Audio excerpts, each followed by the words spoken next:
Welcome back, everyone. It's Charlie. Robert Kirkman revealed more Invincible Season 4 details, what's going on with Thragg, and on the live-action Invincible movie that he's been working on during production of the TV show. That's right, there is a live-action Invincible movie that he's trying to make right now. As you would probably expect, a lot of the voiceover actors who are already known as live-action movie or TV show celebrities, like big stars that voice characters, would return to play their characters in the live-action version. But there's a bunch of stuff coming up, so we'll break it all down. If you're brand new to the channel, be sure to subscribe to get all the episodes. Probably most important thing, Robert Kirkman revealed Season 4 would release in 2026 next year. He's already cast Thragg, and he said the actor has been amazing because they've been recording voiceover lines for Thragg already. Now they have to do is just release all that footage so we don't have to wait till next year to actually find out what's going on in those episodes. That's how far ahead that they work on the episodes. They usually work a season ahead. That's part of the reason they're able to get seasons out once per year. But it is sort of the monkey's paw situation where it's like, do you want a season every year or do you want it to all look amazing with the animation? Where we had during Season 3 where you have a bunch of episodes where people complain about the quality, and most of the budget for the animation seems like it went to the couple major battle episodes, like specifically towards the Invincible War and then the Conquest fight in the finale. So it's a bit of a trade-off, like you get seasons every year, but there's always going to be weaker episodes where the animation budget is way lower and they just rush it out way quicker. The way that Robert Kirkman explained it, they made some changes behind the scenes early on during the production of Season 1 that made it possible for them to get seasons out every single year. And that's what I think he was talking about, where they're like, okay, we'll pull back the budget on some of these episodes and then put most of the attention towards the really important episodes, which is actually pretty traditional for live-action animation seasons year to year. You go back and you watch any long-running anime series, for instance, some of the animation for the episodes is really rough, but then you see a couple episodes per season that are just absolute peak animation. So it's like, oh, they clearly spent all their time on the really important moments and not so much on the lesser important moments. They are going to air all the Season 4 episodes in a straight run. They're not going to break them in half or anything like that. Everybody remembers the trauma of Season 2 with them doing that huge backlash. The way that they explain it is that was actually Robert Kirkman and Amazon's choice to do that. They didn't break the season in half because the season wasn't ready to air or anything like that. Like, all the episodes were ready and they just sat on half of the season for a couple months. That the release schedule that we're in is much more what we can expect going forward. But really, the biggest new thing in Season 4 is Thragg's introduction in the story in the Viltrumite War becoming the main conflict of the show. It's been happening in the background for the past couple seasons already. They've teased Thragg, they've teased the Viltrumite War, but it's been more of like a B or even C level story so far, and they've only teased parts of it. Now, it's not meant to be a single arc of the show. When we talk about the Viltrumite War, it really encompasses a bunch of different arcs. Each of the different parts of the Viltrumite War had their own major wars and battles. It lasts for way longer in the comics and eventually culminates in the very end of the comic book, right? Like the very end of the story. One of the important details from Season 3 that teased that was when Invincible goes to the distant future and talks to the older version of Immortal, like really significant events that happen in Invincible's history, like you did all these things and you just took off. Well, when he said he just took off planet with his family to deal with the Viltrumites, that was literally him referencing the end of the Invincible comics. Like, it's an event that happens at the very end of the Invincible comics. But they don't really wind up paying that off until the actual end of the comic. So you don't actually find out what he's doing in that distant future timeline over in the Viltrumite Empire until the very end. If you don't like waiting season to season for new arcs of the show, Robert Kirkman finished the comics years ago. You can run out and read the entire comic book run right now, so you can find out what happens. Currently, he said they've got at least 7 to 10 seasons of story they would love to get. Amazon has not renewed the show for that long. Like, they haven't gone full Rick and Morty, giving them 10 seasons ahead of time. They only work a season or two ahead. So there are a couple of very different versions of the story based on whether or not they have to speed run through only 7 seasons or if they actually got a full 10 seasons to tell the entire comic book story. The pacing of the first 4 seasons so far is basically the 10-season plan for Invincible. Like, that's how fast they're going through the comic book story. Not that fast. Based on that, there are only a couple really major events that Thragg gets involved in that they'll cover in Season 4, likely. First is his introduction on screen. That happens pretty early on. I would bet in the first half of the season through the Conquest character, like big reveal at the end of episode 4. I think, well, absolutely. I mean, that's a no-doubter. We just saw Cecil stick Conquest's body in that underground prison inside a block of steel. His healing factor was slowly repairing his body. Eventually, it was going to heal him enough so that he would regain consciousness, and Cecil wanted to interrogate him. Probably not going to go down that way. Like, Cecil's going to wind up regretting this eventually. Viltrumites all have a healing factor. That's why Mark and Omni-Man can get ripped up so badly and just bounce back super quick.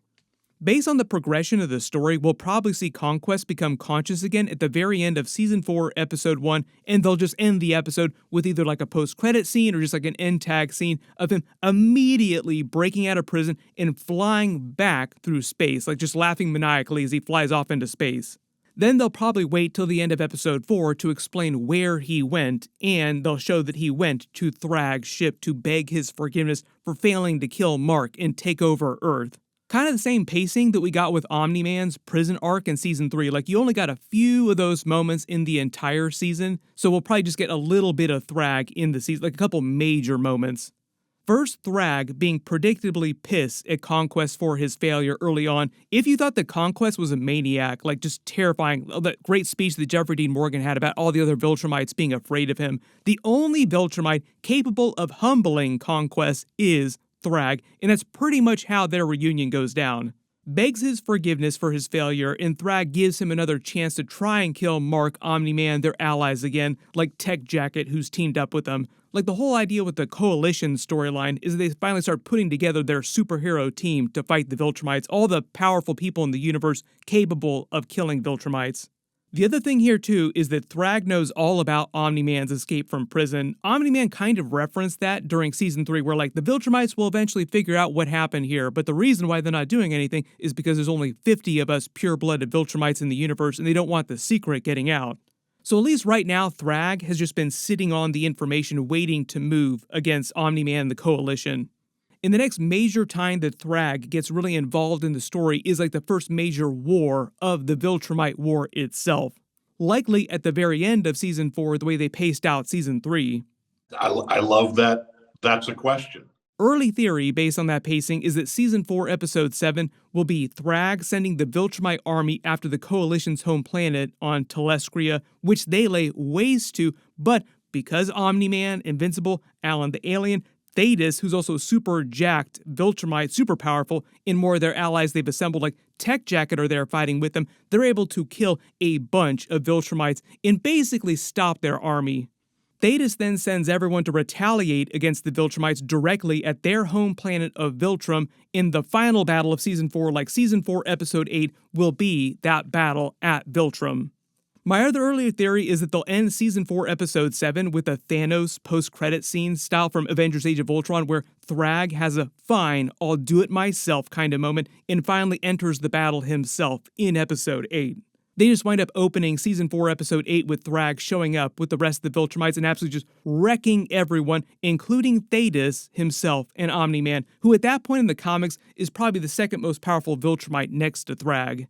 But the real big matchup, like the real big fight for Season 4 in the finale would be Thragg versus Thetis. The reasons why Thragg hates Thetis so much are because he's obviously leading the Coalition, their main opposition, and because of the Scourge virus. Like, that's really big reason to hate somebody, but also because Thetis is the person who killed the previous king of the Viltrumites, the Emperor of the Viltrumites, Argol, who Thragg loved and became regent of the people after. So Thragg wants to get revenge against Thetis for killing his previous emperor.